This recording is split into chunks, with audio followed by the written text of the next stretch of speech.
안녕하세요. 배재한의 금토크 시작하겠습니다. 오늘은 6.25 전쟁이 발발한 지 69주년 되는 날입니다. 1950년 6월 25일 새벽 4시에 북한 인민군이 전차 242대를 이끌고 남한을 침공한 날입니다. 6.25 전쟁은요, 1950년 6월 25일부터 1953년 7월 27일까지 3년 1개월 2일 동안 일어났습니다. 전 세계 전쟁의 역사적인 의미로는 1500년대 이후로 7번째 군인 사망자가 많이 발생한 것으로 기록이 되고 있습니다. 실제로는 민간인도 포함하면 100만 명 이상의 사상자가 났고요. 당시 우리나라 전체 인구의 5분의 1 정도, 한 가족당 1명 이상이 피해를 본 가슴 아픈 사건입니다. 당시 순국 열사들과 호국 영령들이 있었기에 지금의 저와 제 가족과 우리 어쩌면 여러분들이 지금 이 땅에서 숨쉬고 살고 있는 것 같습니다. 잠시 묵념을 하고 오늘의 방송을 이어가도록 하겠습니다.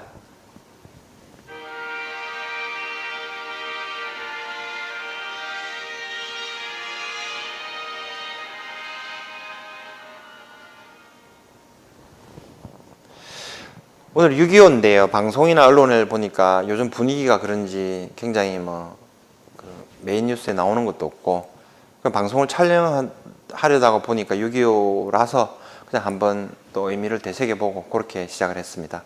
금값이 6년 만에 최고점을 달성을 했습니다. 뉴스에 계속 많이 나오죠. 이 원인에 대해서 몇 가지 분석을 해봤는데요. 저는 그 부제로서 트럼프 효과, 결국은 트럼프에 의해서 모든 게 움직여지고 금값이 6년 만에 최고치를 달성했다. 그 세부적인 내용에 대해서 살펴보도록 하겠습니다. 금값이 6년 만에 최고치가 됐는데요. 트럼프 효과로 인해서 안전자산인 금 가격이 상승을 하는 현상이 발생을 하고 있습니다. 주요 원인으로서 4가지 정도를 짚어봤는데요. 첫 번째, 미국에서 금리 인하를 시사하는 내용들이 나오고 있습니다. 두 번째, 이란, 중동 지역의 위기가 고조되고 있습니다. 세 번째, 미중 패권 전쟁, 무역 관세 전쟁에 이어서 이제는 금융 전쟁으로 들어가는 듯한 모습을 보이고 있습니다. 네 번째, 이로 인해서 중국 내부의 분열 조짐이 일어나고 있으며 전 세계 정세, 경제에 미치는 영향이 굉장히 클 것으로 생각됩니다. 첫 번째, 미국 금리 인하를 시사하는 내용들이 나오고 있는데요. 트럼프가 연준을 FED를 보고 고집센 아이라고 통화정책을 또 압박을 했습니다. 금리 인하를 미리 했으면 다우지수가 수천 포인트는 상승했을 것이다 이러면서 지금 연준을 압박을 하고 있는 거죠.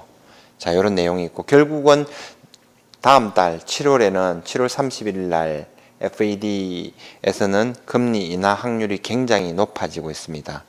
또 이에 맞서서 이에 대응을 해서 이주열 한국은행 총재도 이런 뉘앙스를 솔솔 풍기고 있죠. 경기 어려운 것 모르는 사람 있나라는 발언으로 해서 이렇게 한국도 금리 인하에 보조를 맞출 것으로 생각이 됩니다.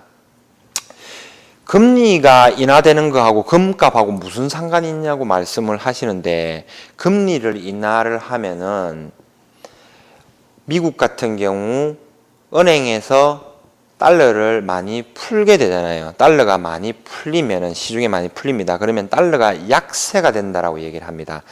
그러면 상대적으로 원화라든지 위안화라든지 엔화라든지는 강세가 될 수밖에 없죠. 그래서 지금 전 세계 각 나라의 환율들이 강세를 보이면서 급락을 하고 있습니다. 달러가 많이 풀리니까, 달러가 약세가 되니까 자연적으로 불변의 최고의 안전자산인 금값은 오르는 그런 현상이 나타나는 거죠. 트럼프는 원래 공화당 출신이라서 근본이제 얘기도 스스럼없이 꺼내는 그런 인물입니다. 자, 첫 번째 이유를 한번 봤고요. 자, 두 번째로 이유를 꼽은 거. 이란 중동 지역에서 위기가 고조되고 있는데요. 지금 한국일보에서 나온 또 좋은 내용입니다. 김진욱 기자님이 기사를 작성했고요. 이란 최고 지도자 국제금융시장 접근 차단, 트럼프 새 이란 제재 단행 해가지고 2019년도 6월 25일 날 오늘 날짜 기사거든요. 여기 보시면 되고, 여기서 트럼프가 내용이 뭐냐면은 각국이 자국의 유조선을 보호해야 된다라고 이야기를 했어요. 무슨 말이냐면은 호르무즈 해협이라고 이란 쪽에 있잖아요. 이 호르무즈 해협을 통해서 중국 같은 경우는 석유의 91%, 일본은 62%, 다른 나라들도 마찬가지죠. 우리나라들도 뭐 마찬가지고 이런 상황인데 트럼프가 대놓고 얘기를 하는 거죠. 그러면 왜 우리는 다른 나라들의 선로를 보상 없이 보호하고 있는가? 미국이 셰일가스 혁명으로 인해서 가장 큰 에너지 생산국이 됐다. 우리는 거기에 있을 필요조차 없다라고 얘기를 한 거예요. 그 다음에 국제 공조를 전체적으로 이제 압박을 한 거죠. 방위비 분담도 하고 너희들도 좀 신경을 쓰고 해라. 뭐 이렇게 얘기를 하는 거죠. 요거하고 마찬가지로 남중국해 인접한 말라카 해협이라고 있거든요. 이쪽을 통해서 중동에서 수입한 석유들이 중국으로, 한국으로, 일본으로 이렇게 와요. 여기도 굉장히 지금 분쟁 지역이 되고 있는 거고, 항행의 자유라 해가지고 요걸 가지고 절대 중국의 이런 그 에너지 수송이라든지 이런 보급로들을 쉽게 허용을 안 해주고 있죠. 이 다 전부 다 미중 무역 전쟁, 패권 전쟁과 관련된 이야기들입니다. 어쨌든 요 내용을 읽어보시면은 이란 뭐 지도자의 최고 지도자하고 뭐 이런 내용들을 제재를 단행한다 하는 이런 내용들이 있습니다. 그 다음에 세 번째 요인으로 꼽은 미중 패권 전쟁. 자, 이게 뉴데일리에서 기사가 나왔어요. 미국 대북 제재 위반 러시아 기업의 세컨더리 보이콧. 이거 먹인 거예요. 러시아 파이낸셜 소사이어티 제재, 미국 내 자산 동결, 미국인과 거래 금지 이렇게 해가지고 러시아에 한 방 먹였어요. 시진핑이 북한에서 회담을 할 그 점에서 북한을 방문했을 때 그 점에서 이렇게 미국에서 대응해서 한 방 먹인 거예요. 이렇게 보시면은 예. 요 내용들의 내용을 보면은 미국 재무부 해외자산통제실 OFAC라고 있거든요. 여기에서 러시아 금융기업인 러시안 파이낸셜 소사이어티를 제재 대상에 포함시켰다. 이렇게 나와요. 이 내용은 뭐냐면은 단둥 중성 산업 무역이라고 북한의 해외 무역 은행이 소유한 기업으로 알려져 있어요.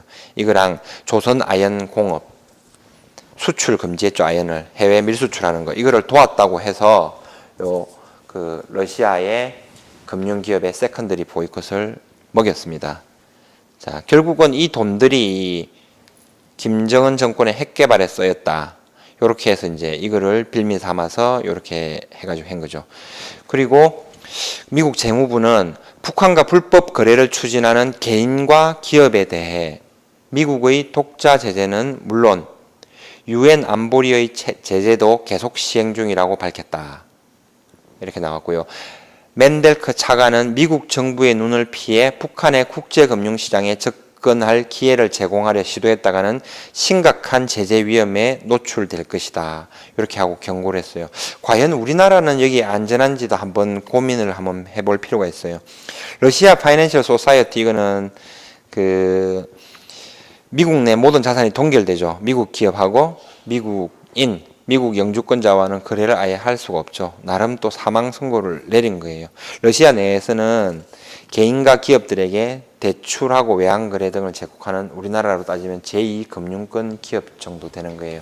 이 뉴스가 지금 또 미중 패권 전쟁에서 세컨더리 보이콧 관련해서 나오는 겁니다. 그 다음에 이것도 오늘 나온 뉴스인데 중국 대형은행 대북 제재 위반 재판 비협조로 달러 거래 차단 위기 해가지고 뉴스핌에서 나오죠. 워싱턴 포스트 여기서 해가지고 나온 뉴스를 가지고 또 미국 정부가 대북 제재 위반 혐의 조사를 위해서 중국 대형은행 3곳에 소환장을 발부했어요. 근데 여기에 응하지 않았죠. 그래서 미국 법원은 이들에 대해서 법정 모독죄를 적용했어요.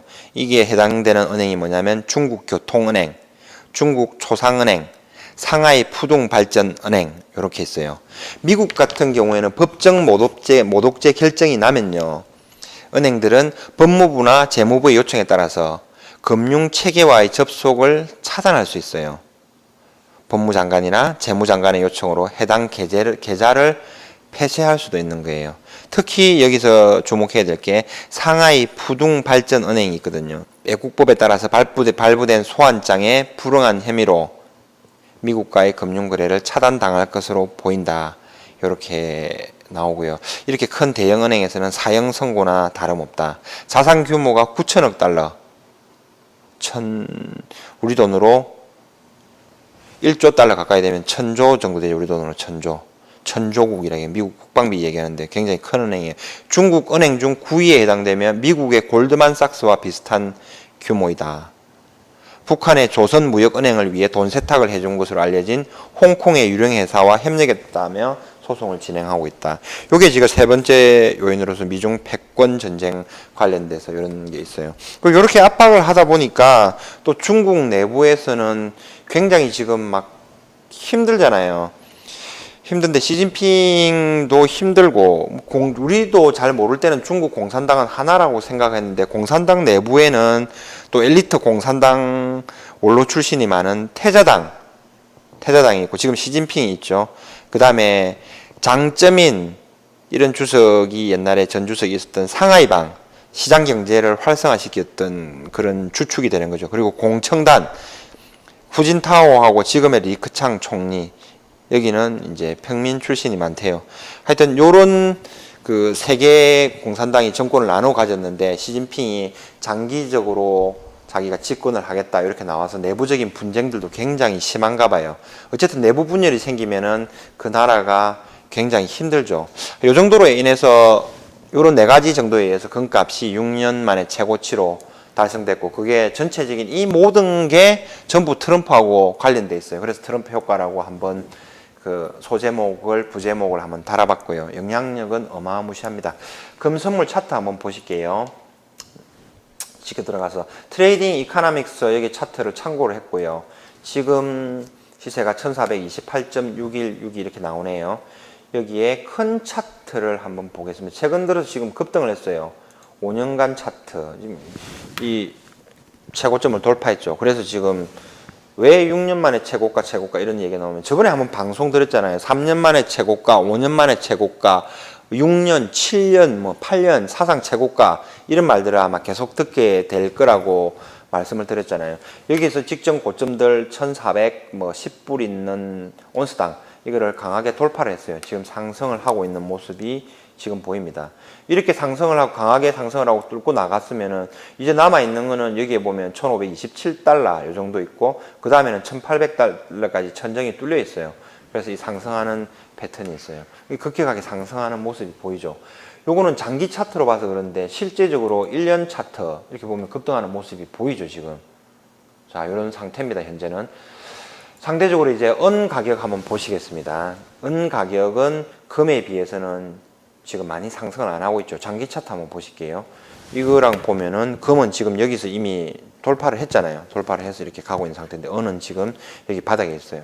그래서 실버 투자자들한테는 조금은 좀 지루한 그런 현상들이 생기고 있어요. 반면에 금 가격이 급등을 하고 본격적으로 상승 궤도에 타면은 은 가격도 더 금 가격보다 급격하게 상승을 하는 그런 흐름이 나타날 거예요. 은 가격은 아직까지 완전 저점이다, 이렇게 생각을 한번 해보시면 되겠습니다. 자, 요거를 짧게 해가지고 뭐 1년 차트 이렇게 보시면은 지금은 가격들이 이제 조금 여전히 낮은 단계예요. 이미 여기서는 다 돌파한 거예요, 금은. 여기서 금 가격 상승한 걸 보면 21불, 뭐 22불 이상을 돌파해서 지금 날아가야 되는 그런 차트의 모습입니다. 그 다음에 지금 이제 뭐 글로벌 달러 약세라고 얘기했는데 미국의 금리 인하를 얘기하면서 지금 엔화도 지금 급락을 하고 있는 모습이 보이는 거예요. 엔화 강세죠, 이렇게 보면 되고, 그 다음에 한국의 원화도 지금 최근에 1195원에서 지금 급락을 하고 있어요. 예, 이렇게 해가지고 나와 있는 거고. 그 다음에 중국 같은 경우에는 오늘 위안화 같은 경우에는 약간 지금 우리나라는 지금 여기 머물러 있잖아요. 중국은 조금 반등을 했어요. 이게 보니까 이제 중국의 대형 은행들한테 세컨더리 보이콧 관련해서 워싱턴 포스트에서 나온 앞에서 설명한 뉴스들 있잖아요. 그런 게 나오면서 중국이 불안해지거든요. 그러면은 전 세계에 투자한 투자자들이 중국을 떠나게 돼요. 떠나게 되면은 달러를 들고 밖으로 나가게 되죠. 그러면은 위안화가 위험해지는 거예요. 그래서 위안화 약세 현상으로 해서 이렇게 올라가는 현상이라고 저는 판단을 하고 있습니다. 이 모든 것을 종합해서 한국건설에서 3M 국내에서 거래되는 이렇게 차트 거래 가격을 보시면은 환율은 현재 1155원, 여기 환율이죠. 1155원 정도에서 왔다 갔다 하고 있습니다. 국제금시세는 살펴본 대로 1431달러 여기서 조정이 되어 있고 기준가는 53,185원 g당 그 다음에 3.75. 전에 방송하고 비교해 보시면 확연하게 좀 차이가 날 거예요. 조금 많이 올랐다 이렇게 하는 느낌을 받을 수 있을 겁니다. 자, 소매로 거래되는 한국건설에서 시세입니다. 21만 5천 원. 어제보다 4천 원 정도 올랐죠. 내가 팔 때는 1,500원. 여전히 내가 팔 때 가격은 살 때 가격보다 작게 오르고 있습니다. 이 현상은 지금 국내에서는 시장에서 눈치를 좀 보고 있는 거죠. 국제 금시세가 너무 급등을 하니까 국내 금시세가 야 이게 정말 오르는 게 맞나 안 맞나 하는 그런 관망하는 긴가민가 하는 그런 현상들이 지금 나타나고 있다고 보시면 됩니다. 주요 골드바 시세 1kg 6천만 원 넘었죠. 6,150만 원이 오늘 시세입니다. 그리고 100g 616만 2천 원 37.5g도 230만 원 넘었어요. 232만 5천 원. 저는 여전히 예전에 최고 높았을 때 770만 원, 780만 원, 7,700, 7,800만 원을 받기 때문에 여전히 별거 아니다라는 생각을 가지고 담담하게 보고 있어요. 근데 제 방송을 초기에 본 사람은 또 느끼겠지만 5,300만 원, 5,100만 원, 5,500만 원 이때 살까 말까 계속 공부를 하면서 망설이신 분들이 굉장히 많아요. 그분들이 보시기엔 지금 금 가격이 10%, 많게는 15% 정도 올랐거든요. 그러면 야 이거를 어떻게 하지? 이걸 지금 들어가야 되나 너무 많이 오르지 않았나라는 생각이 드는데 솔직히 맞습니다. 국제금시세는 급격하게 상승을 한 게 맞고요. 거기서 언제 조정이 올지를 몰라요. 그러니까 여기서는 또 그렇다고 환율이 하락을 했다가 상승을 할 수 있는 구간이거든요. 우리나라 국내 경기라든지 뭐 영업 실적이라든지 기업들 상황이 굉장히 안 좋거든요. 그래서 국내적인 요인도 언제든지 환율이 급등을 할 수 있는 그런 거예요. 국제금시세하고 환율을 다 맞춰야 되기 때문에 어려워요. 그래서 이런 때일수록 더 분할 매수를 하시는 게 맞아요. 여기에서 마음이 급해서 다 타기보다는 그냥 어느 정도 한 3번이나 4번, 작게는 2번 정도 나눠 가지고 금을 보유를 하시는 게 맞습니다. 금은 금값이 오른 게 아니라 금은 그대로 있어요. 1kg, 뭐 100g 그대로 있는데 화폐 가치가 그만큼 떨어진 거죠. 왔다 갔다 하는 거기 때문에 요 점들을 참고를 하시면 되겠습니다. 상대적으로 실버 한번 보실게요. 실버 가격은 안 올랐죠. 73만 4천 원. 지겨울 정도로 지금 있습니다. 실버를 굉장히 많이 투자를 하신 분들이 있는데 이제 오르기만을 기다리고 있죠. 여기에 이제 탑승을 안 하신 분들은 오늘도 탑승을 하시는 분들이 있고 그래요. 자, 오늘 이렇게 해서 이제 이런 상황들을 어느 정도 다 지켜봤습니다. 결국은 이 모든 상황들이 다 종합을 해서 금값이 6년 만에 최고치가 나왔다고 이런 결과를 나타내 드립니다. 금은 그 부동산이라든지 뭐 그 어떤 화폐, 그 어떤 자산보다 강한 자산이니까 꼭 보유를 하셔서 이 금융 위기라든지 이런 데 대처를 잘 하시기 바랍니다. 오늘 이만하겠습니다. 행복한 하루 되십시오. 고맙습니다.